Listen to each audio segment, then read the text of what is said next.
जिस किसी को भी अगर सत्संग श्रद्धा का जल मिल जाए तो कहा अनंत जन्मों के कर्मों की काई और गंदगी समाप्त हो जाती।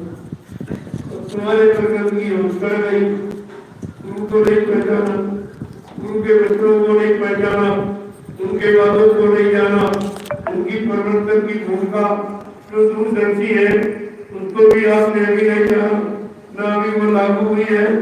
लागू होने के पहले ही तुमने प्रचार कर दिया कि लागू करने वाला चला गया, दूरदर्शी व्यवस्था जिसने बनाई कहा वो चला गया।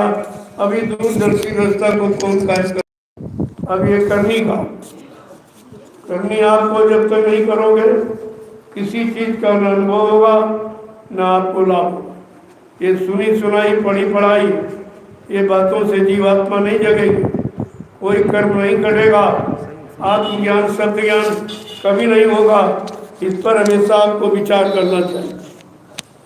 एक एक वचन जब महापुरुषों के सुनोगे तब तुम्हारी समझ में आएगा।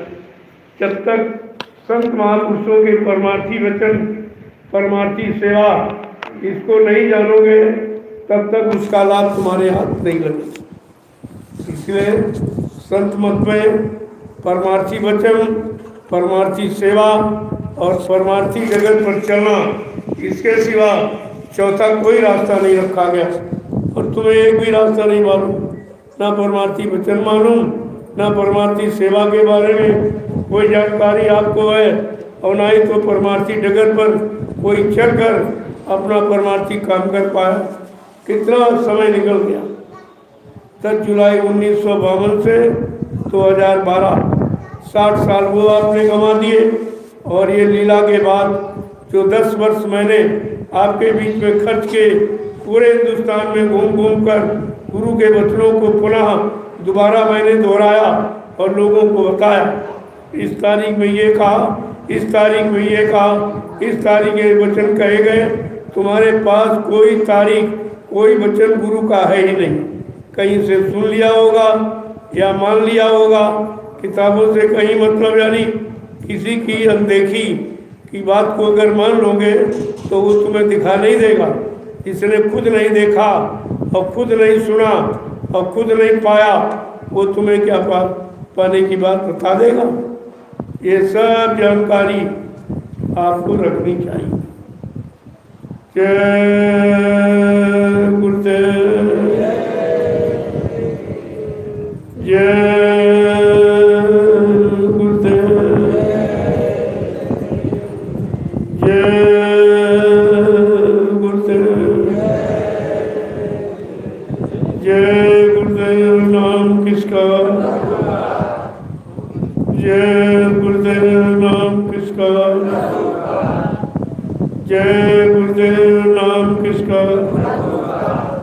प्रभु का प्यारा नाम। क्या ऐसे नाम का और कभी प्रचार हुआ? क्या इस तरह किसी नाम की महिमा का बखान किया गया? तुम्हारे सामने 3 युगों का इतिहास, उन तीनों युगों में नाम की महिमा।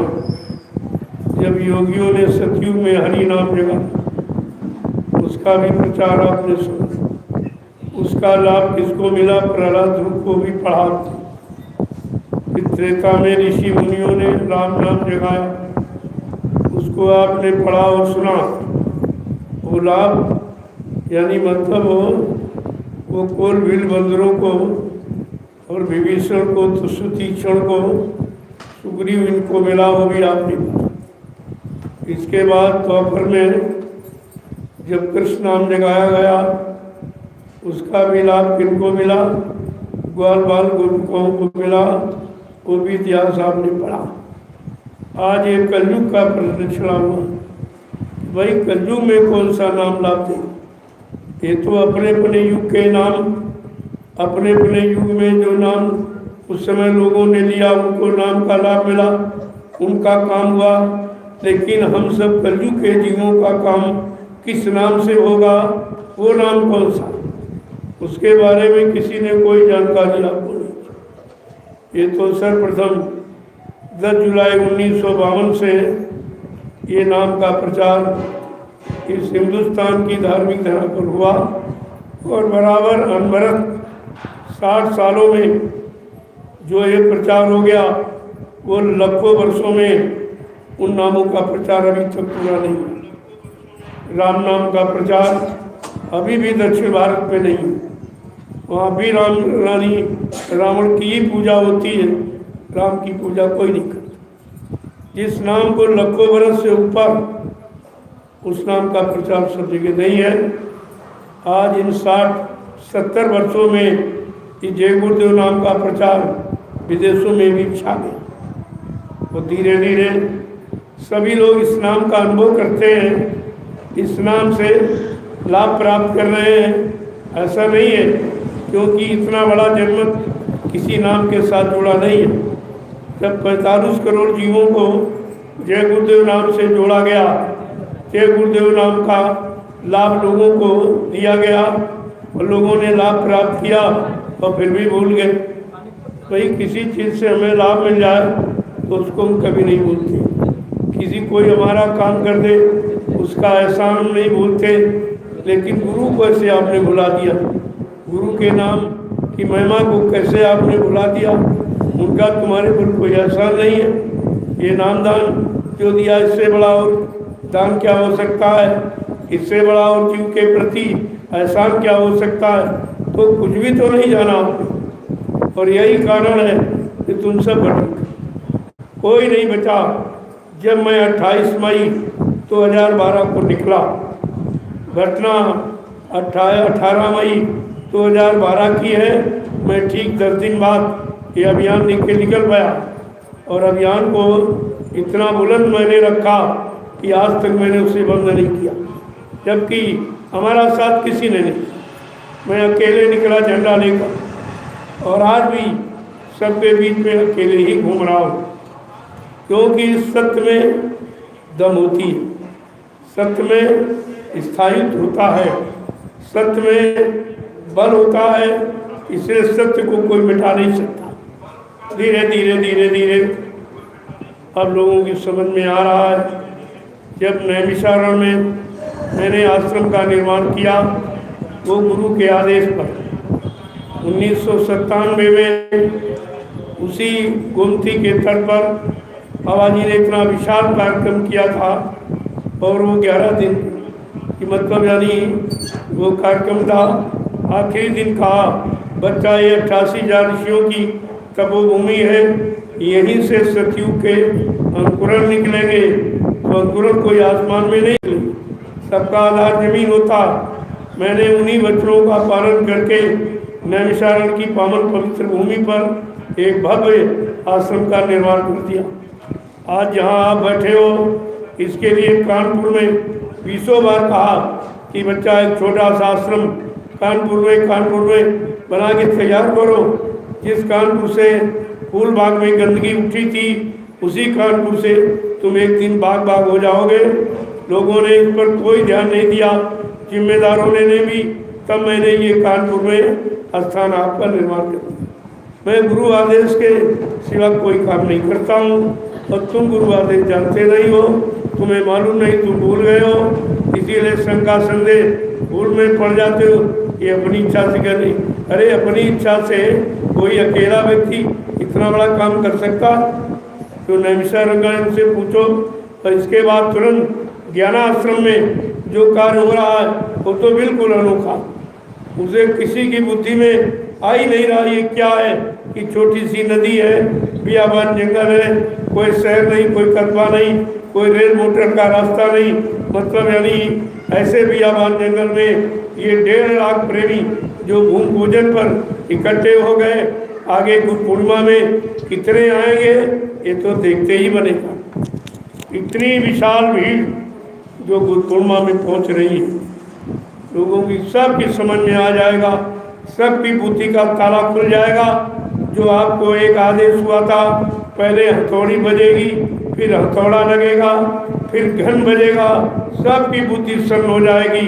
इन 3 बातों को अगर आपने गुरु वचनों को ध्यान में रखा होता तो शंका का विषय नहीं है। मैंने कोई शंका नहीं रखी है, बल्कि सारी शंकाओं का मैंने समाधान किया। और सबके सामने किया और किसी से एक पैसा कभी नहीं, कोई ये नहीं कह सकता एक पैसा भी कोई सेवा के नाम पर कुछ नहीं। जो प्रेमी श्रद्धा सेवा भाव से दे रहा है उसी से ये आश्रम बन गया और उधर वो नैमिषारण्य में और वो तीसरा ज्ञानाश्रम का निर्माण होने जा रहा है। इसको आप देखिए। अरे सत्य को कौन छिपाएगा? ये छिपाने की ताकत नहीं है। सब इकट्ठे हो जाएं लेकिन सत्य को कोई छिपा नहीं सकता। धीरे धीरे आपको इस पर विचार करना चाहिए। मैं जो भी कार्य कर रहा हूँ सबके सामने करता हूँ। हमारे कार्य में कोई पर्दा नहीं, कोई भूल भ्रम, कोई मतभेद नहीं किसी तरह का, न जाति का, न पाति का, न छोटे का, न बड़े का, न पढ़े लिखे अनपढ़, न हिंदू मुसलमान का, न स्त्री पुरुष का, सब यानी कोई मतभेद नहीं रखता हूँ। और आज देखिए जो लोगों ने अभी गए थे भूमि पूजन में देखा कितने मुसलमान शरीक हुए, उस पूजा में शामिल हुए, उन्होंने पूजा की। हमने कहा ये वो धरती है जिस पर तुम निवास कर रहे हो, ये धरती का पूजन, क्योंकि 88,000 ऋषियों की तपोभूमि है, यहाँ उन्होंने तपस्या की है।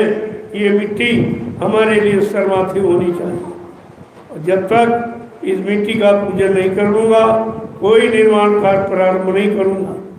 इसलिए उस पूजन का दृश्य जिन्होंने देखा है वो तो चकाचौंध हो गया कि ये क्या।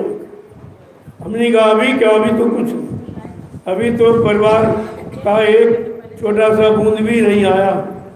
45 करोड़ का परिवार, जब सब इकट्ठे जहाँ हो जाएंगे वो स्थान कहीं कम पड़ जाएगा। और सबको इस पर एक विचार करना चाहिए, चल के देखना चाहिए।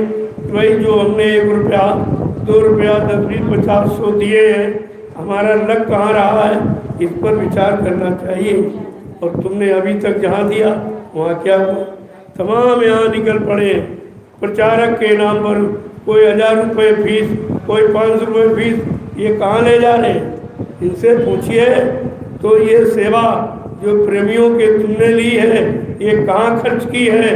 प्रेमियों के लिए कोई झोपड़ी बनाई है, कोई जमीन 1 इंच खरीदी, आखिरकार ये सेवा कहाँ जा रही? ये पूछना चाहिए। तुम नहीं पूछोगे तुम्हारे पर दोष लगेगा।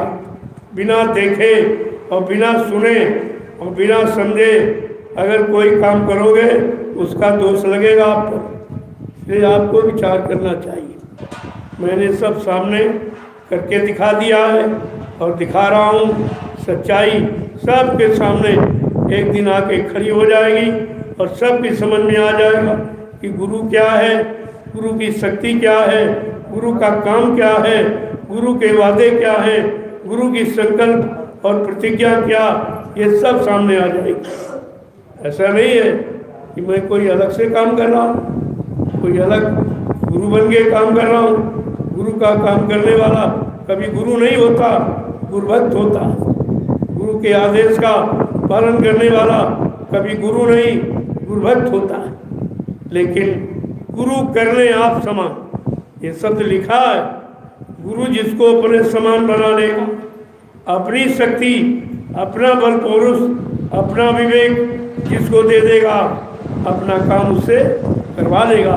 कहा भी था बच्चा किसी मनुष्य पुल पर बैठकर, मैं तो तुम्हारा काम करवा दूंगा लेकिन तुम अपनी जगह खड़े रहना। हम लोग खड़े भी नहीं रह पाए, कोई इधर भाग गया, कोई उधर भाग गया, कोई उधर भाग गया। जब तुम गुरु का एक छोटा सा आदेश नहीं मान पाए हो कि अपनी जगह तुम खड़े ही नहीं रह पाए, तो फिर तुम काम क्या करोगे? तुम भक्ति क्या करोगे?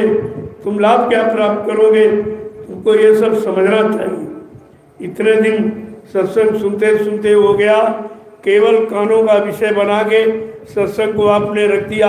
अपने मन को कोई भी शब्द आपने पकड़ाया नहीं और मन की कोई भी आदत आपने आज तक बदल नहीं पाई। जैसा पहले था वैसे अभी। तो मतलब क्या निकला? सत्संग मन को बदलने की, मन की प्रवृत्ति आदत सुधारने का नाम सत्संग एक औषधि है, सत्संग एक दवा। लेकिन कोई भी कुछ नहीं, जैसे पहले थे वैसे आज है।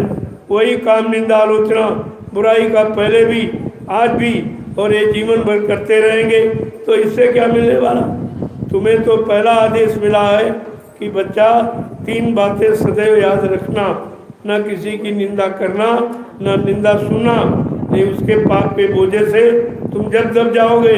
और का कम खाना यानी बर्दाश्त करना, और कम खाना जिससे आलस नींद ना आवे, और भजन में मन लगे। ये 3 ही बातें अभी तक याद नहीं रख पाए हो तो सत्संग क्या सुना। और सत्संग क्या, सत्संग कोई भाषण भी कोई गाना बजाना थोड़ी है।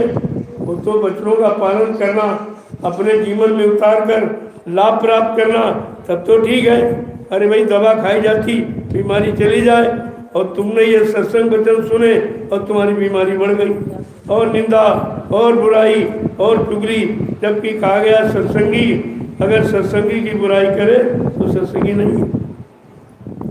टाट वाला टाट वाले की बुराई करे वो नकली टाटदारी, और टाटदारी कोई है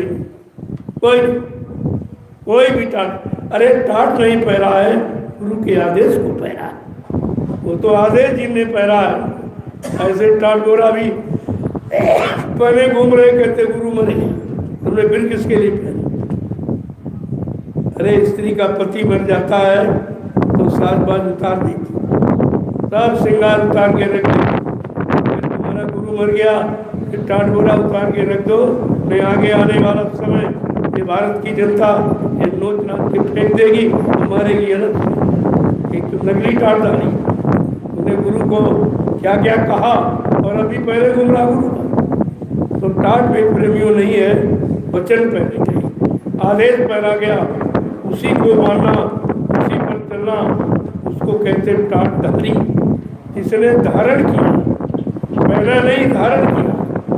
धारण माने अपनाया और उसके अनुसार अपने जीवन को बनाया, वो टाट।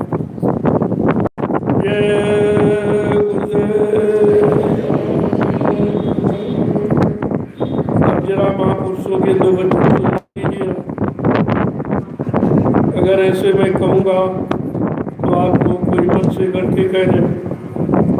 जब वचनों को सुनोगे तब तुम्हारी समझ में आएगा नहीं भाई सबने कहा, एक ने नहीं कहा, सबने यही कहा। तो जब सबकी बात समझ में आ जाएगी तो भूल भ्रम संदेह आपका निकल जाएगा। तब आप ये कहोगे नहीं भाई वो तो सब जगह प्रेमियों ने यही कहा। देखो संत मत में किसी जात को नहीं समझाया गया, किसी धर्म मजहब को नहीं समझाया गया, किसी एक इंसान पढ़े लिखे को नहीं समझाया गया। संत मत मन को समझा, मन को समझाने की कला। अगर मन मान जाए तो सब। महापुरुषों ने क्या लिखा, बड़ा बैरी है मन घट में, इसी को जीतना कठना, पढ़ो तुम इसी के पीछे और सभी यत्न तजना। कहा तुम्हें कोई यत्न, शारीरिक इंद्रियों का पूजा है, पाठ है, तीर्थ है, व्रत है, हवन जप है, गंगा स्नान, ये कोई भी यत्न आपको नहीं करना है। क्योंकि ये जिन जिन लोगों ने यत्न किए और किसी ने मन को समझा नहीं पाया। बड़े बड़े ऋषि मुनि बह गए, बड़े बड़े धर्माचार बन गए, योगियों ने योग लगाया फिर भी मन बस में नहीं हुआ। कहने का मतलब ये है, कहा तुम और किसी पीछे मत, तुम्हारा कोई दुश्मन नहीं, तुम्हारा कोई विरोधी नहीं, जो कुछ है सबसे बड़ा तुम्हारा मन ही तुम्हारा दुश्मन। यही तुमको अच्छे बुरे पाप पुण्य कर्मों की सलाह देता है और यही तुमसे करवाता है, और यही उसी कर्म की सजा के भुगतान के लिए इन 484 लाख नरकों की योनि शरीरों में बार बार जन्म और मरण करा दिलाता रहता है। ये मन की ही तो गति। तो महापुरुषों ने यही कहा, रे भाई पढ़ो तुम इसी के पीछे और सभी यत्न तजना। कोई यत्न, कोई विधि, कोई आपको पूजा पाठ कुछ करना ही नहीं। क्योंकि जिन लोगों ने पूजा पाठ किया आज तक उनका मन नहीं ठीक, क्योंकि पूजा पाठ जड़ चेतन नहीं है। वो तो चेतन को ही नाम को सुधारेगा, चेतन को ही नाम को बसने करेगा, चेतन को इसको मोड़ेगा, भोगों से अलग करेगा, जड़ नहीं करेगा। और यहाँ सब जड़ पूजा करेगा। चेतन पूजा तो कोई जानता ही नहीं। वो तो चेतन, जो चेतन देश से संत महापुरुष आते हैं और चेतन नाम लेके आते हैं, वो चेतन पूजा हमें आपको सिखाएंगे और कराएंगे, और चेतन जीवात्मा को जगाएंगे, और चेतन परमात्मा से मिलाएंगे, और चेतन धाम सतलोक सचखंड अनामी धाम पहुँचाएंगे। वो उनका काम या और किसी का काम नहीं। इसलिए बड़ा समझा के कह रहे हैं कि तजो मन ये दुख सुख का धाम,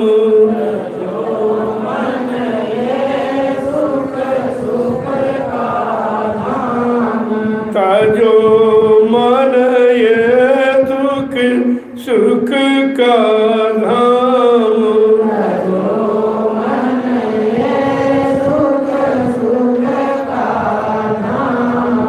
लगो तुम चढ़ कर अब सतनाम,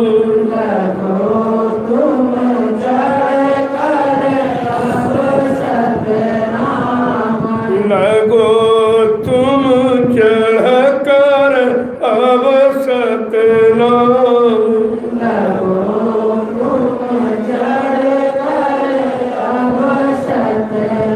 लगो सबके पास वही मन है। ऐसा नहीं है के लिए नहीं, सब के लिए, क्योंकि मन सबके पास है और सबका मन बिगड़ा हुआ। अभी सुधरा किसी का नहीं, सबका मन बिगड़ा। अब हम बिगड़े मन को कैसे सुधारें, कैसे उधर से मोड़े और इधर जोड़े। कहते हैं ऐ मन, जिस शरीर को तूने सुख और दुख का धाम घर बना रखा है, अरे इससे अलग हो, मैं तुझे तेरे सच्चे धाम को पहुंचा दूंगा। क्या कह रहे हैं कि दीनाचार तन संग बसेरा,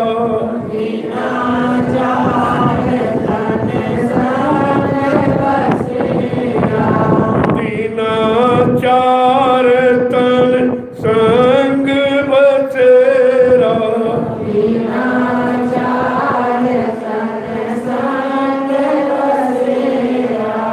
फिर छूटे ये ग्राम,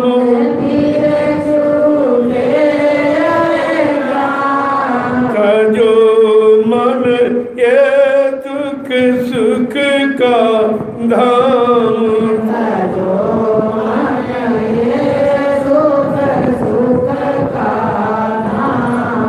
लगो तुम चढ़ कर अब सतनाम,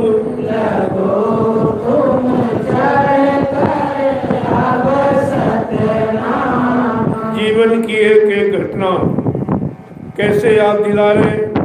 अरे भाई ये मन, जिस शरीर में तू घमंड कर रहा है वो 4 दिन का बसेरा।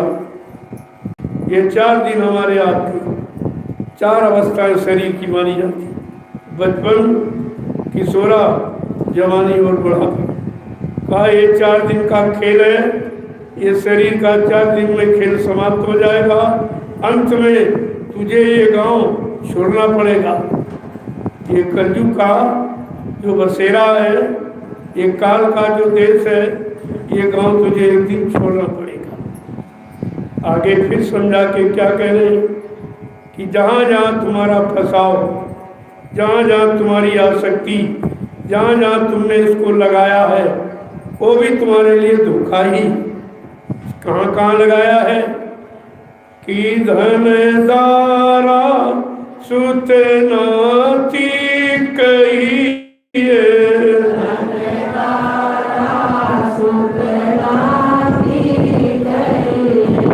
धनदारा सुत नाती कहिए,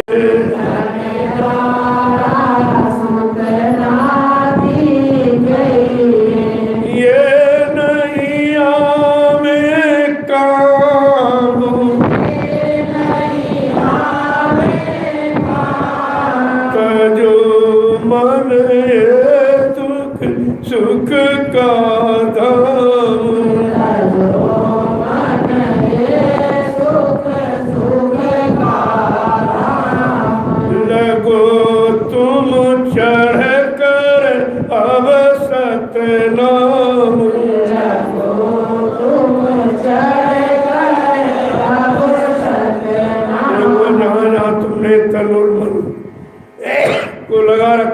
लिखा रखा है। कहते धन में दारा मानी स्त्री, सुत माने बेटा और नाती पोती, बस इसी में आपने मन तन दोनों को फंसा के रखा है। अंत में न तन काम आएगा, न धन काम आएगा, न ये रिश्ते नाते काम आएंगे, क्योंकि तुम भूल चुके हो तुम अकेले और नंगे आए थे। कोई सामान लेकर, कोई रिश्ता नाता लेकर आप नहीं आए हो। इसलिए जब यहाँ से चलोगे तो तुम्हें खाली जाना। जब ये बात समझ में आ गई कि हमें खाली जाना है, हमारा कुछ नहीं है, फिर ये क्यों समेट बैठे, यार क्यों समेट रहे उसको। कहा ये जैसे कबाड़ को समेट के रखता है, ऐसे हम सब लोग कबाड़ी ही हैं। ये कबाड़ समेट के रखे हैं और कहते हमारा है, हमारा तुम्हारा इसमें कुछ नहीं है। और रोज देख रहे हो तुम्हारे परिवार से, तुम्हारे मोहल्ले गांव से कितने लोग रोज जा रहे हैं छोड़कर, ये कबाड़ यही छूट जाता है। अकेला बेचारा वो जीवात्मा जाती है, शरीर भी नहीं जाता। ये तो रोज का देखा हुआ हाल आंखों का है, ये सुनाया नहीं, देखा दिखाया। लेकिन जितनी देर नज़रों के सामने रहता है उतनी देर तो आपको ज्ञान रहता है, और इसके बाद आप भूल जाते। फिर कोई मरता है, फिर जाते हो, फिर देखता है, तो जैसे वो मर गया, तुम्हारा जैसे अग्नि में जला और सब खत्म हो गया, और बस उसी तरह तुम्हारा ज्ञान भी खत्म हो जाता, जानकारी भी खत्म हो जाती, विश्वास भी समाप्त हो जाता। एक आगे एक बात कैसे समझा के कह रहे हैं, बिना पढ़ा पड़ जाता। संत मत ऐसा मत है जिसमें पढ़ाई लिखाई की जरूरत है, क्योंकि ये काले अक्षर संत मत में काम नहीं आते। संत मत शब्द ज्ञान का विषय, आत्मज्ञान का विषय, अक्षर ज्ञान का विषय नहीं। हम सब लोग अक्षर में फंसे पड़े। वो अक्षर निश्चर के पार है, वो तो अक्षरातीत है। लेकिन कभी समझो, सोचो, विचारो और मन में अपने उतारो और जीवन में उसका लाभ उठाओ, तब तो बात आपके समझ में आएगी। आगे क्या कह रहे हैं कि श्वास दुधारा नित्य ही जारी, श्वास दुधारा नित्य ही जारी, श्वास दुधारा नित्य ही जारी, श्वास दुधारा नित्य ही जारी।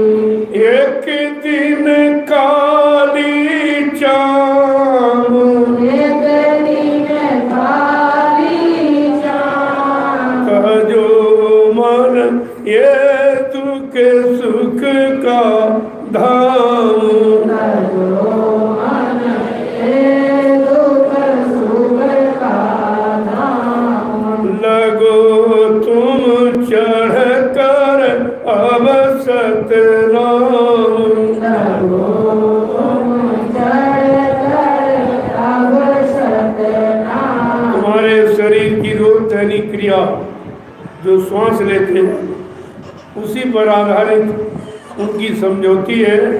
कह रहे जैसे श्वास आती जाती, जब श्वास आती है तो शरीर फूल जाता है, श्वास निकल जाती है तो ये पिचक जाता। कहा इसी तरह एक दिन श्वास हमेशा के लिए निकल जाएगी, जब ये पिचक जाएगा फिर दोबारा ये नहीं आएगा। कहा इसी तरह एक दिन खाली चाम, जैसे धोकरी आपने देखी, जब उसमें हवा भरते हैं तो फूल जाती है, हवा निकल जाती, पिचक जाती। कहा इसी तरह से एक दिन तुम्हारी ये धोकनी जो श्वास की आती जाती है, एक दिन ये समाप्त हो जाएगी और ये चमड़े की धोकनी खाली पड़ी रह जाएगी। फिर इसका कोई ग्राहक नहीं होगा, इससे कोई रिश्ता जोड़ने वाला नहीं होगा, इसको कोई अपना कहने वाला नहीं होगा। आगे क्या कह रहे हैं कि मसक समान जान ये तेई, मसक समान जान ये तेई, मसक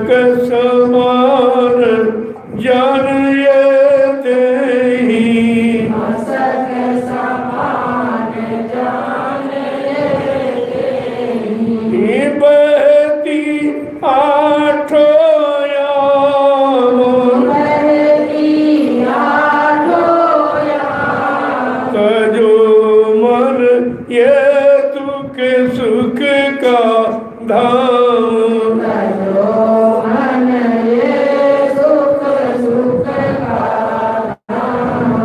लगो तुम चढ़ कर अब सतनाम। लगो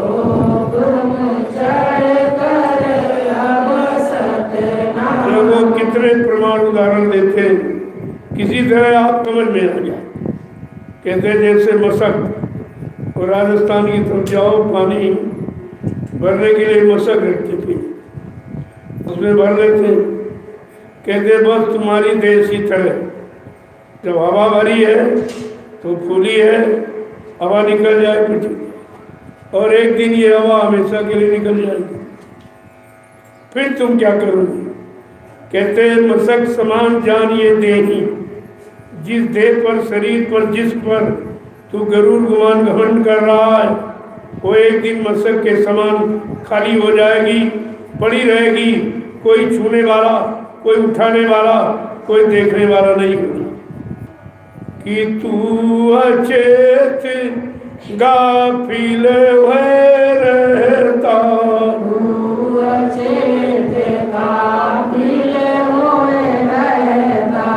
तू अचेत गाफिल रहता,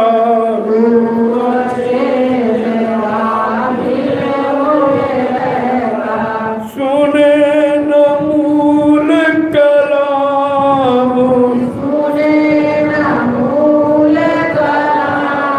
कजो मन ये दुख सुख का दाम।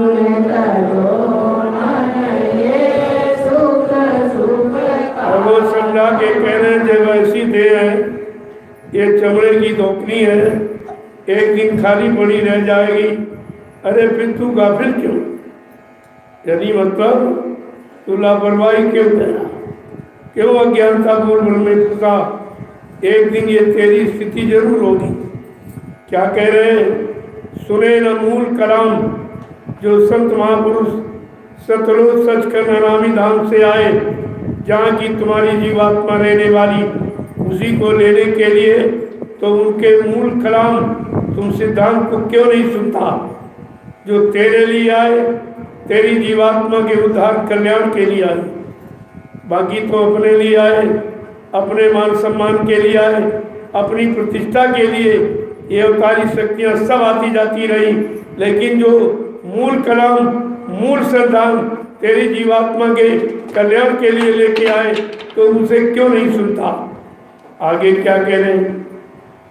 कि माया नारी पड़ी तेरे पीछे, माया नारी पड़ी तेरे पीछे, माया नारी पड़ी तेरे पीछे, माया नारी पड़ी तेरे पीछे, क्यों नहीं छोड़त काम, क्यों नहीं छोड़त काम, कजो मन ये दुख सुख का दाम, कजो मन ये दुख सुख का दाम। कहते माया नारी तेरे पीछे पड़ी।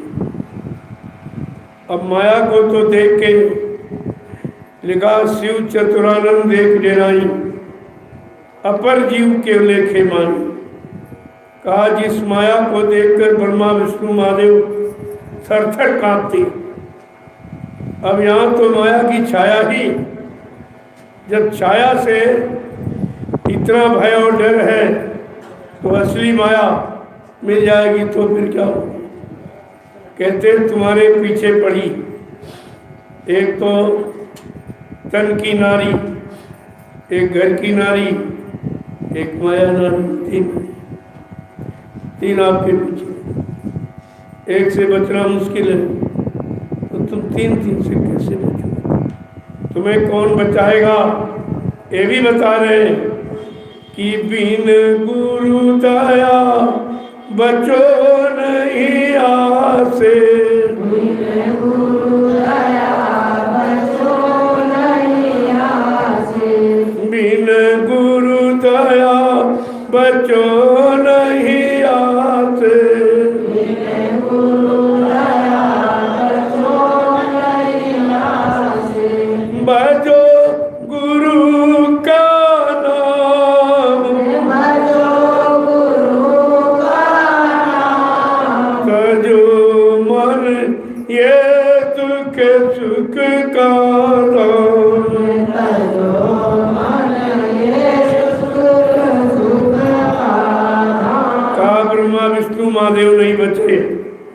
लेकिन तुम बच सकते हो अगर तुमने समर्थ गुरु को अपना बना लिया, अपना मान लिया, उनको जान लिया, पहचान लिया, अपना बना लिया है, तो तुम बच सकते हो।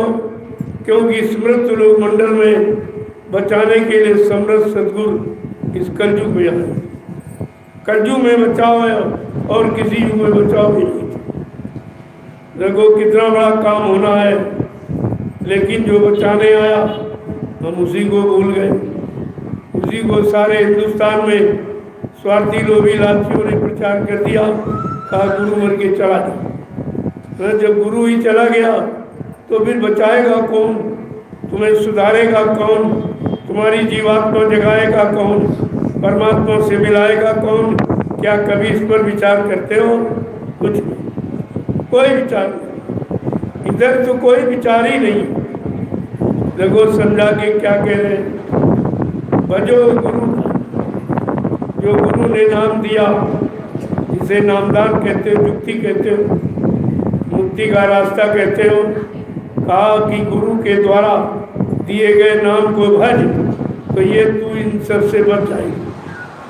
आगे क्या कह रहे हैं कि गुरु का ध्यान धरो हृदय में, गुरु का ध्यान धरो हृदय में, गुरु का ध्यान धरो हृदय में, गुरु का ध्यान धरो हृदय में, मन को राखो थाम, मन को राखो थाम, तजो मन ये दुख सुख का दाम, तजो मन ये दुख सुख का दाम। कहते ध्यान का मतलब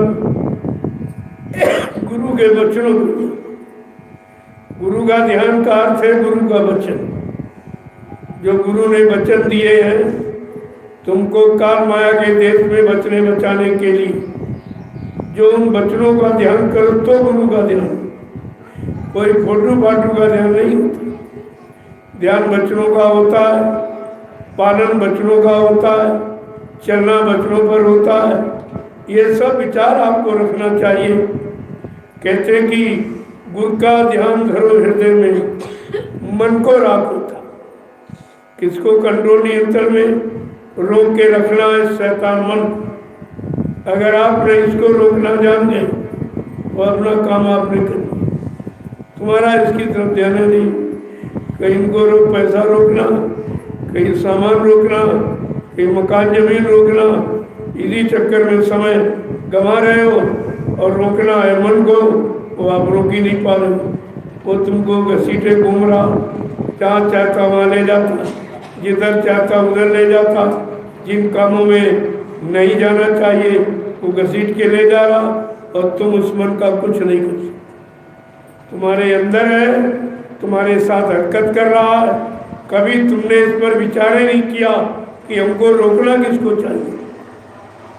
कभी हाथ को रोक रहे, कभी पैर को रोक रहे, लेकिन मन को काम तो असली वहां से होना। काम मन को राखो थाम। इस मन को कंट्रोल नियंत्रण में करना सीख जाओ तो जानो तुमने अपना काम बना लिया। जिन्होंने मार मन डाला उन्हीं को सूरमा कहना। कहा जिन्होंने अपने मन को मार दिया वो सच्चा सूरवीर है। यहाँ किसी की हत्या, हिंसा कर देना ये वीरता नहीं है। हिंसा कभी वीरता नहीं, पाप का कारण मानी जाती, दोष का कारण माना जाता। लेकिन कहा कि मारना किसको? बड़ा पैरी है मन घट में, इसी को जीतना कटना। आपको जीतना मारना किसको है? इस शैतान मन। जिन्होंने मार मन डाला उन्हीं को सूर। सच्चा सूरवीर वही है जिसने अपने शैतान मन को मार दिया, कंट्रोल नियंत्रण कर लिया, लोगों से अलग कर लिया। आगे समझा के क्या कह रहे हैं कि जब तुम मन को रोकने लगोगे तब समर्थ गुरु तुम्हारे पर दया की। ऐसे दया नहीं होती। दया का मतलब याद, और याद का उनका दया। जब वचनों को याद रखोगे, आदेश हुक्म को याद रखोगे, उन पर चलोगे, तब दया तुम पाने के अधिकारी बनोगे। दया कोई झोले में जेब में नहीं दी जाती। आगे क्या कह रहे हैं, बड़े समझा बुझा कर कि वे दयाल तेरी दया विचार,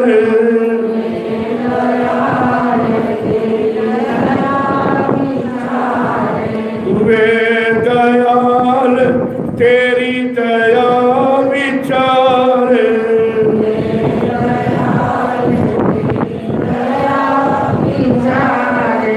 पल पल करे संभाल,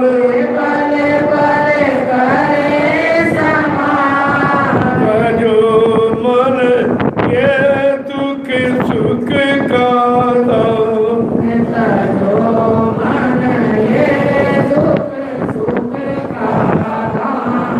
लगो तुम चढ़ कर अब सतनाम,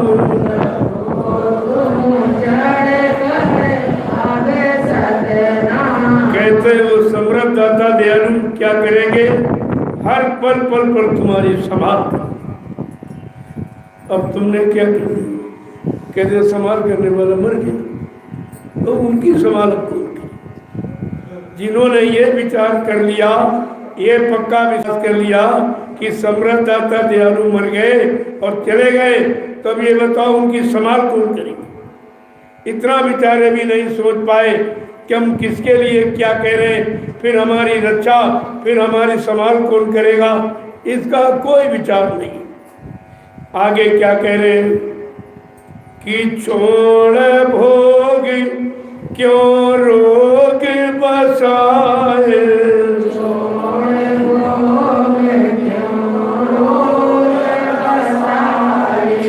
छोड़ भोग क्यों रोग बसाए,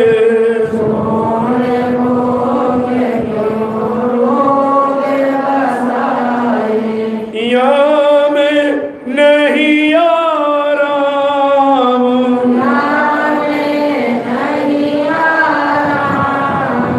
जो मन ये सुख सुख का दान,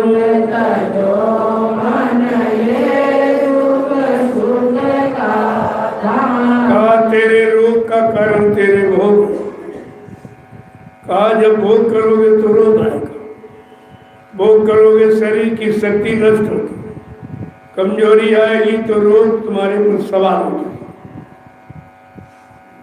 क्या कितना क्या कह रहे समझा के, भोग रोग बन के निकले, रोग भोग ही रोग का कारण बन जाता।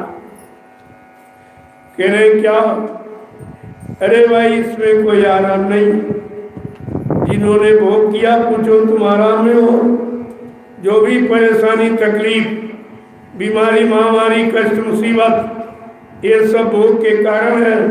अगर भोग न भोगा होता तो कोई रोग तुम्हारे शरीर में प्रवेश नहीं करता। आगे क्या कह रहे हैं कि गुरु का कहना मान प्यारे, गुरु का कहना मान प्यारे, गुरु का कहना मान प्यारे, गुरु का कहना मान प्यारे, पावेगा विश्राम,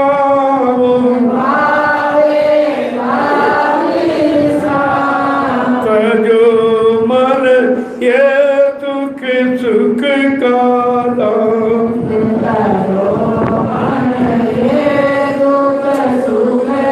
कहते अब मुसीबत दुख तकलीफ बीमारी महामारी लड़ाई झगड़ा दैवी प्रकोप दुर्घटना अकाल मौत अगर इतने से बचना चाहते हो तो समृद्ध सदगुरु का कहना जो तुम्हारे लिए आए तुम्हारी जीवात्मा के कल्याण के लिए आए, जीवात्मा को उसके घर पहुंचाने के लिए आए और पाप कर्मों में माफी करनी।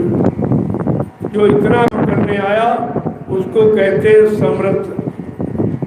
अनामी महाप्रभु जो कभी नहीं आया, इस मृत लोक मंडल में इनके आने का कोई इतिहास, कोई सूचना, कोई जानकारी यहाँ नहीं है।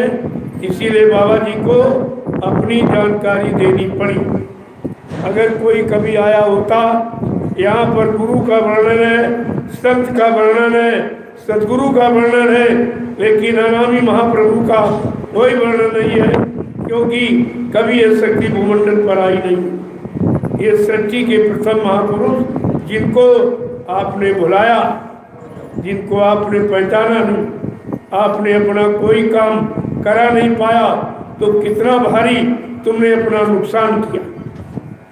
आगे समझा के क्या कह रहे, गुरु का कहना मान प्यारे, पाएगा विश्राम। अगर आराम और सुख और शांति, अमन और चैन तू पाना चाहता है तो उनका कहना यानी उनके वचनों को मान, उन वचनों का आधार बनाओ और उन पर चलो। आगे क्या कह रहे हैं कि वो करेंगे क्या कि दुख तेरा सब दूर करेंगे, दुख तेरा सब दूर करेंगे, दुख तेरा सब दूर करेंगे, दुख तेरा सब दूर करेंगे, देंगे अचल मुकाम, देंगे अचल मुकाम, जो मन ये दुख सुख का धाम,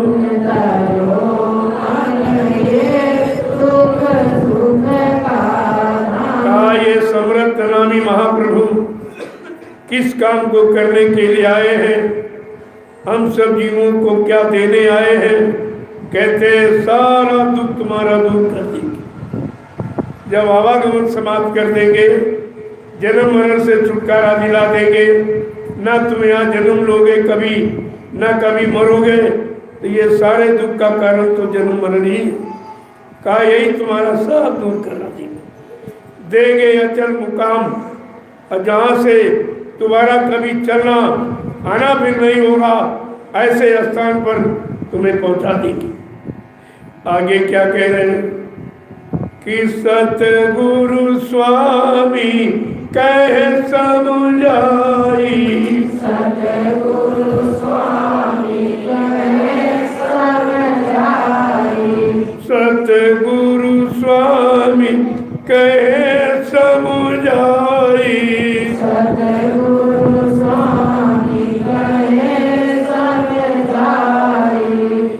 खोज करो निज नाम, खोज करो निज नाम, खोज करो निज नाम, खोज करो निज नाम, जो मन ये दुख सुख का धाम, जो मन है सुख सुख का धाम, लगो तुम चढ़ कर अब सतनाम, लगो तुम चढ़ कर अब सतनाम, कहते सतगुरु स्वामी कहे समझाई, राधा स्वामी कहे समझाई। एक ही बात है, राधा स्वामी कोई आदमी का नाम नहीं, कबीर कोई आदमी का नाम नहीं, वाहेगुरु किसी आदमी का नाम नहीं,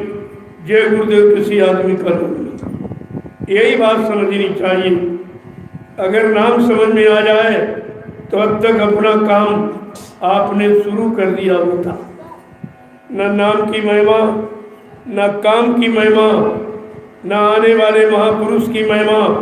जब तुमने किसी को समझा नहीं तो जहाँ पर तुम थे उससे और नीचे चली, वो रबड़ बुद्धि आपकी होगी। जैसे रबड़ को अगर आपको खींचो तो कितनी दूर आपको ले जाएगी। अगर छोड़ दो तो दूनी दूर पीछे ढकेल दो।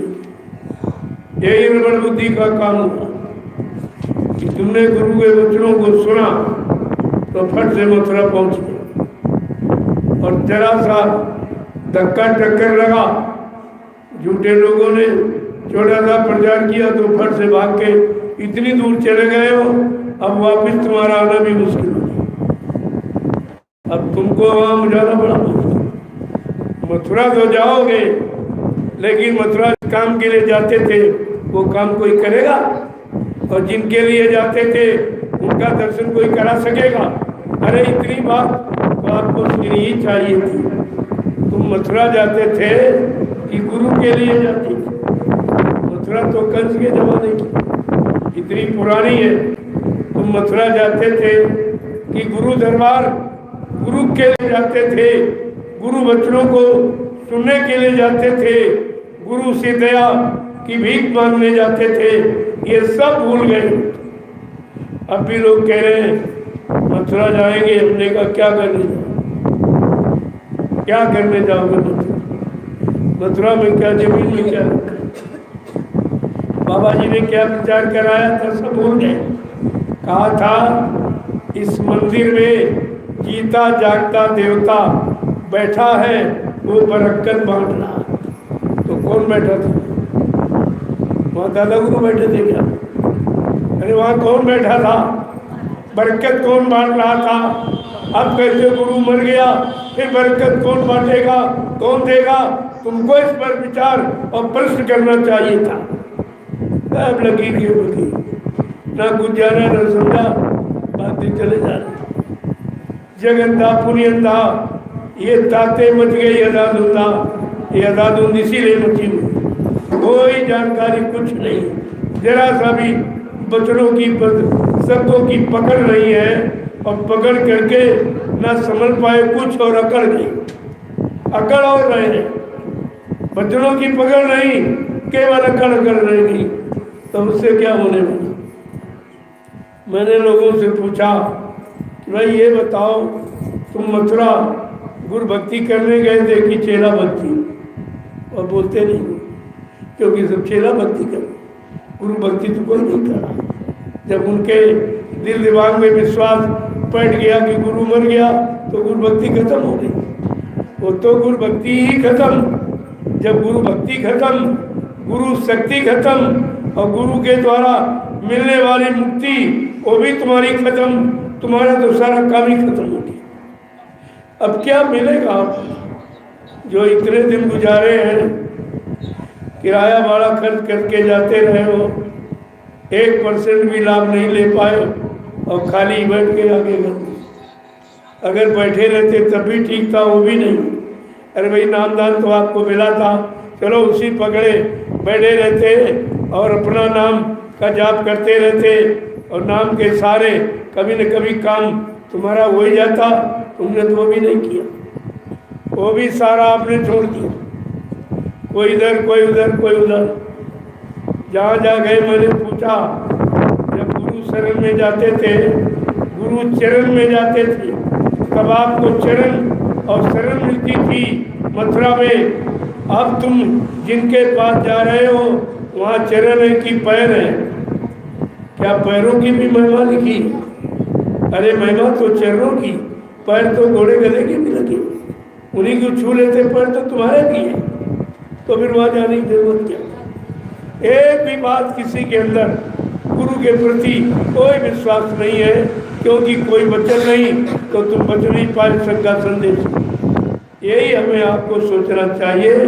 कहते हैं सदगुरु स्वामी कहे समझाई, वो बार बार समझाने के लिए ही आए और समझाते हैं। खोज करो निज नाम, जिस नाम डोर शब्द डोर को पकड़कर सारी सुखते रुए जीवात्माएं मृत्यु लोक मंडल पर उतारी गई थी, और काल माया ने बैका भरमा के वो नाम डोर शब्द डोर तुम्हारी छीन ली। अब वो नाम डोर शब्द डोर तुम्हें कौन पकड़ाएगा, और कौन चढ़ाएगा, और कौन घर पहुंचाएगा? इस पर आपको ये तलाश करनी चाहिए, ये खोज आपकी होनी चाहिए। लेकिन कोई खोज नहीं। जहाँ जाओ सब वहाँ अल्लाह मचो, सब जगह। मैंने कहा रे भाई तुम मथुरा गए थे, कुछ देखा था तुमने खोल कर जो बना के पुतला ले आए थे, क्या तुमने किसी ने खोल के देखा था या तुम किसी को भी खोल के दिखाया गया? कहते नहीं। तुमने बिना देखे कैसे माने? अगर कोई कहते तुम्हारा बाप मर गया, क्या बिना देखे विश्वास कर लोगे? बिना देखे 13वीं अरे मुंडन करवाओगे या कुछ? और तुमने बगैर देखे सब करवा, कोई बाकी नहीं रखा, यानी बिल्कुल सिद्ध कर दिया कि गुरु मर गया। ये तुमने किया है, अपराध तुम्हारा है, सजा तुमको मिलेगी। इस पर तुम्हें खुद ही विचार करना चाहिए कि हमने कितना बड़ा अनैतिक कार्य किया। जो अपनी इच्छा से आया है वो किसी के द्वारा भेजा नहीं जाएगा। इतनी बार बाबा जी ने कहा कि मैं अपनी इच्छा से आया हूँ और अपना काम करके अपनी इच्छा से जाऊँगा, न मुझे किसी ने भेजा, न कोई यहाँ से ले जा सकता। फिर भी आपकी समझ में कुछ नहीं आया। जब नाम दान दिया, कितने ऊंचे स्वर में कहा था कि मैं अजर अमर देश से आया हूँ, जब तक इन जीवात्माओं को अजर अमर देश नहीं पहुँचा लूँगा, मैं चैन से बैठने वाला नहीं हूँ। जब तक मेरा एक भी जीव यहाँ रहेगा, मैं बराबर मौजूद रहूँगा। जब मेरे सारे जीव चले जाएंगे, मैं पीछे से जाऊँगा। फिर आपने कैसे, कौन सा वचन तुम्हारे पास हमको बताओ तो? यही कारण तुम लोग बच नहीं पाए, सब शंका संदेह में चल गए। अगर ये मालिक की दया से ये अभियान न चला होता तो तुम सब काल के गाली, यहाँ कोई नहीं बैठा होता, सब उधरी बागी दौड़ में लगे होते। इस तरफ सच्चाई शब्दों वचनों की सुनने के लिए कोई नहीं। मैंने कहा रे भाई तुम क्या सुनने जाते हो? एक अपनी सुना रहा कि हमको बाबा जी अध्यक्ष बना गए, उत्तराधिकारी बना गए, वो अपना प्रचार कर रहा। एक कह रहा बाबा जी हमको नाम पावर दे गए। तो ये सब अपना प्रचार करते कि गुरु का प्रचार करते?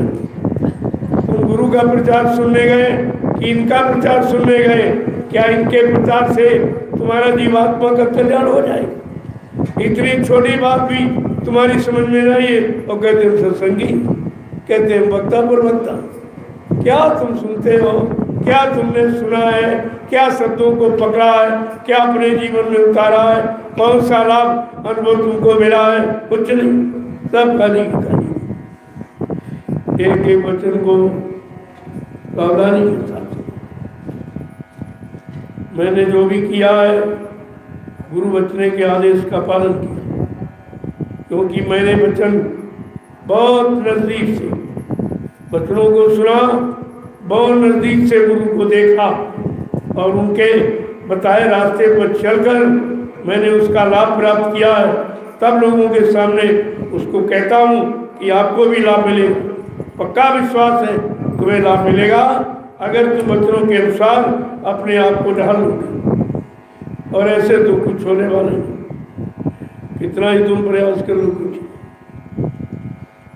इतना बड़ा प्रचार किसी ने किया नहीं धरती पर।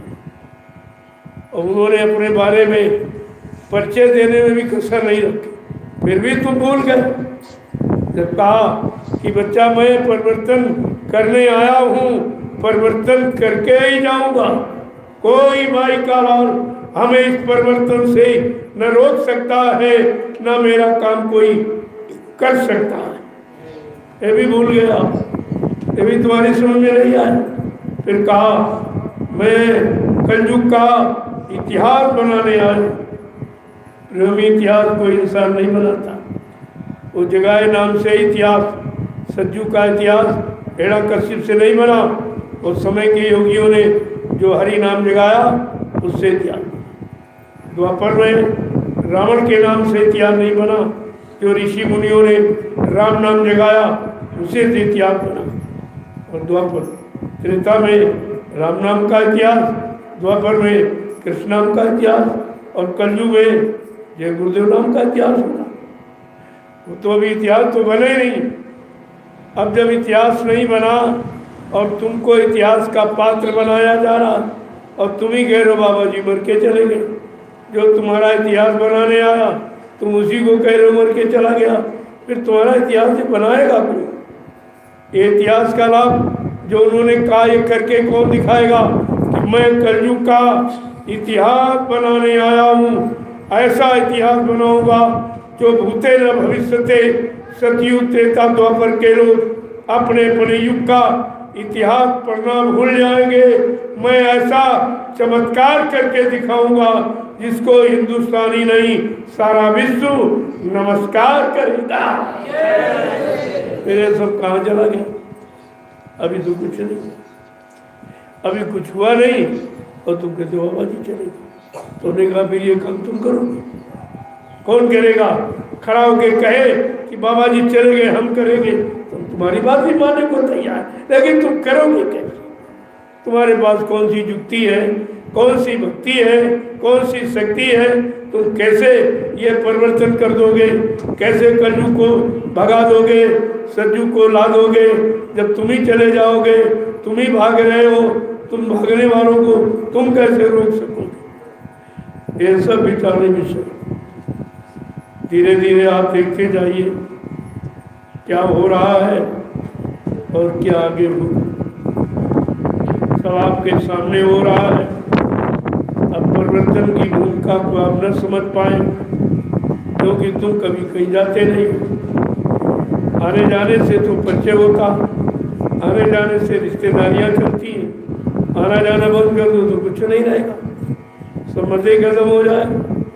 तुम कभी कहीं न जाते हो, न कहीं देखते हो, न कहीं समझते हो, न सोचते हो, तो फिर कैसे करो? अभी जो लोग गए थे भूमि पूजन में उन्होंने देखा, पहले लोग कहते थे कि धार्मिक स्थलों पर कार्यक्रम करते इसलिए भीड़ हो रही, बड़े बड़े शहर कस्बों किनारे करते कार्यक्रम इसलिए भीड़ हो रही। मैंने ये भी करके दिखा दिया, कोई शहर कोई कस्बा नहीं, 20 किलोमीटर दूर कोई सड़क यातायात नहीं, कोई रेल मोटर का कोई साधन नहीं, और 1.5 लाख की भीड़ जो जंगल में पहुंच गई, ये देख के लोग आश्चर्य हुए। हमने कहा भीड़ कोई रेल मोटर नहीं लगाता है, भीड़ बच्चों के प्रति जब आस्था और विश्वास जाग जाता है, प्रेम श्रद्धा सेवा भाव, तो लोग घसीटते चले जाते, लोग अपने आप घसीटते दौड़ते चले जाते। हमने कहा देख लीजिए तो जंगल में कुछ नहीं, एक बियाबान जंगल में इतनी बड़ी भीड़ जो कभी नहीं। आज तो जो भीड़ें हुई हैं सब धार्मिक नगरों के किनारे, लोग कहते थे इसीलिए भीड़ होती। हमने कहा आपकी बार वो भी तुम्हारा रिकॉर्ड फेल कर दूंगा, देख लो तुम्हारे सामने कि जंगल में भीड़ कैसे हुई, कैसे लोग आ रहे हैं, कैसे पहुंच रहे हैं, कोई रास्ता नहीं था किसी तरह का। तो इसको कहते हैं आस्था, इसको कहते श्रद्धा सेवा भाव विश्वास, इसी को। तो धीरे धीरे ये भी देगा, आगे गुरु पूर्णिमा आ रही, 2-2.5 महीने के बाद एक अपार भीड़ का जंगल इकट्ठा हो जाएगा, जंगल में भी जमीन कम पड़ जाएगी इतनी। अब तो धीरे धीरे लोगों को सत्य की आवाज़ मिलने लगी है, सत्य की लहर लोगों को देखने के मिली है, और काम की भूमिका लोगों के सामने आके खड़ी हो कि काम किसे कहते हैं। जब जंगल में काम हो सकता है तो कहाँ नहीं हो सकता, वो तो कराने वाले पर नहीं, कहे कोई लाभ करैया कोई और है, करने वाला तो कोई और किससे कराएगा और कैसे कराएगा ये तो उसकी मौज मर्जी पर निर्भर है। इसमें कोई दखलंदाजी नहीं कर सकता, ना कोई इस पर तर्क वितर्क उतर्क कर सकता, ये सब फेल हो जाएंगे क्योंकि काम कराने वाला इस समय काम करने पर बिल्कुल तैनात हो गया। अब उसकी मौज है। मैंने कभी नहीं सोचा था कि ये काम हमको करना पड़ेगा। मैं चुपचाप भजन करता था और प्रचार करता, मेरा दूसरा काम है। ये कानपुर शहर और देहात दोनों का प्रचार मैंने किया। किसी ने नहीं की। ये मेहनत मैंने की है। कम से कम जब ये बात हुई थी तो आप लोगों को हमसे पूछ लेना चाहिए था कि मैं किधर जाऊं, मैं तुम्हें रास्ता बताता। क्योंकि मेरा आँख का देखा और कान का सुना और बुद्धि का विचार किया, ये सब है, सब मैंने आँख से देखा। तब मैंने एक झंडे को लेकर मैं खड़ा अकेले खड़ा हो गया कि नहीं, सत्य की आवाज़ को कभी पीछे नहीं होने दूंगा। ये सत्य का झंडा कभी झुकेगा नहीं, ये जहाँ गड़ जाएगा वहाँ विजय ही विजय, शांति शांति दिखाई देगी। और मैंने लोगों को दिखा दिया। नेमिस में गाड़ा, यहाँ गाड़ा, लोगों ने देखा। नेमिस में गाड़ दिया, वहाँ देखा। अब आगे जंगल में गाड़ दिया, वहाँ लोगों ने देखा। और पहले भी कहा था कि भाई ये तो काम अपना करें, जोर लगा ले अहले जमाने। कब तक जोर लगाएगा? जग में जय गुरुदेव का झंडा ये लहर लहर लहराएगा, का इसे कोई नहीं रुका सकता। और आपके सामने हो रहा, देखिए, कोई मैं नहीं कर रहा, हमसे भी कोई करवा रहा। कराने वाला कौन है? वो तो कराने वाला जाने या करने वाला। तीसरा तो उसे नहीं जान पाएगा, न मान पाएगा। लेकिन जो काम हो रहा उसे आप देखिए, वो सबके भले का, सबके हित का, सबके कल्याण। जय गुरुदेव, जय गुरुदेव, जय गुरुदेव, जय गुरुदेव। नाम किसका? जय गुरुदेव। नाम किसका? जय गुरुदेव। नाम किसका? प्रभु का प्यारा नाम। आप लोग खड़े हो जाओ। खड़े होने का मतलब कोई शरीर से नहीं, अब अच्छे सच्चे काम के लिए खड़े होने की जरूरत। अब ये बैठने का समय आपके लिए नहीं। बैठे रहोगे तो फिर काम से बहुत पीछे चले, जो मिलने वाला लाभ उससे भी आप लग रहे। करना खड़े ही होना, केवल काम तो हो रहा, आपको केवल खड़े होना। खड़े हो गए तभी चलोगे, और बैठो तो भजन पूजन के लिए। झुको वहाँ जहाँ कुछ मिले, तुम्हारी आत्मा के कल्याण का सामान जहाँ मिले वहाँ तो नहीं कहता आप ना करो, लेकिन ये समझने का प्रयास करो कि हमें कहाँ झुकना है। या आज तक झुके वहाँ क्या मिला? 3-3 युगों से लोग झुक रहे, पत्थर, कागज, कैलेंडर, पानी, मूर्त, तीर्थ, क्योंकि वहाँ कोई देने वाला था नहीं, वहाँ कोई सुनने वाला फरियाद नहीं था। तुम्हारे सामान को, तुम्हारी श्रद्धा सेवा भाव को कोई लेने वाला नहीं था। लेकिन इतना समय लग गया, तुम फिर भी नहीं समझ पाए थे। तो अब की बार कुदरत ने एक फैसला ले लिया। क्या लिया? कि जितने धर्मस्थल से सब में ताले लगा। फिर भी लोग नहीं समझ पाए कि मकान में ताला कब लगता है जब मकान में कोई नहीं रहता, खाली मकान में ताला। ये सिद्ध कर दिया गया, यहाँ कुछ नहीं, ये सब खाली, यहाँ कुछ है ना। कोई पहले कभी आया ना है, ना आगे कोई आएगा। ये सिद्ध कर दिया गया। और लोग हाथ जोड़े खड़े रहे कि मतलब वो इनका विनाश हो जाएगा, इनका ये हो जाएगा। हमने कहा उनको जुकाम बुखार तक नहीं आएगा, ये तुम्हारी कोरी आस्था, ये कभी काम नहीं करेगी। और सब रहने संत मत 750 वर्षों से बराबर जानकारी दे रहा, तब लोगों की समझ में नहीं आया। कहते ये विरोध करते हैं, ये पूजा का विरोध कहते हैं, ये भगवान का विरोध कहते हैं। अरे भगवान उसमें हो तो सहयोग किया जाए, जब भगवान है ही नहीं तो फिर तुम्हें तो बताया जाए, तुम सहयोग की बात को विरोध समझते। लेकिन कुदरत को फैसला लेना, उसने साफ जजमेंट दे दी, कुछ नहीं। ताला लगा दो इनको, कुछ ये श्रम समय पूंजी खराब कराने वाले स्थान, पता नहीं कितने अरबों खरबों की पूंजी खराब हो गई, समय खराब हो गया और मिला कुछ नहीं और दिया कुछ नहीं और कोई मिला भी नहीं। लेकिन अब भी लोगों की समझ में नहीं आ रहा। इतनी रूढ़िवादिता घुस चुकी है कि सच्चाई अच्छाई आज भी समझ में नहीं आ रही। आखिरकार ये कुदरत ने फैसला क्यों लिया? जय गुरुदेव, जय गुरुदेव, जय गुरुदेव, जय गुरुदेव। नाम किसका? ये देव, ये नाम रामकृष्ण का नहीं, प्रभु का। अभी तक लोगों की समझ में आती प्रभु क्या, ये सारी सत्ता प्रभु की है। और यही नहीं, मृत्यु लोक से लेकर सत्यलोक तक पूरी सत्ता प्रभु की। आज वो प्रभु मानव चोला धारण करके जब मृत्यु लोक मंडल में प्रभु नाम लेके आ गया और प्रभु नाम का प्रचार करा दिया और फिर भी समझ में नहीं आया ये प्रभु नाम क्या।